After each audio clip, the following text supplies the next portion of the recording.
খুবই ভালো লাগছে। এই ধরনের অনুষ্ঠান হলে একটা রিউনিয়নের মতো মেজাজ থাকে এবং সেখানে কলিগদের সাথে দেখা হয়, সিনিয়রদের সাথে দেখা হয়, জুনিয়রদের সাথে দেখা হয়। আর সবচেয়ে ভালো যেটা টেলিভিশন ফিল্ম দুজন মানে দুটো জায়গারই মানুষকে একসাথে সম্মানিত করা হচ্ছে। সো এরকম প্রোগ্রাম আরও হোক, খুব ভালো লাগছে। শ্রাবণের প্রিকুয়েল এবং সেখানে প্রবীর রায়চৌধুরী আর বিজয় পোদ্দারের ফেরত আসা।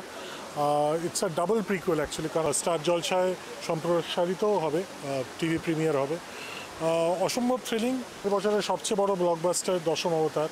এত ভালো ভালো ছবি থাকা সত্ত্বেও তাদের থেকে বেশি ব্যবসা করেছে এবং এত সমাদৃত। এই অ্যাওয়ার্ড সেরিমনি তো এটা বোধহয় সপ্তম না অষ্টম অ্যাওয়ার্ড। সো প্রচুর অ্যাওয়ার্ডও পেয়েছে। সো আর মানুষ কী চাইতে পারে।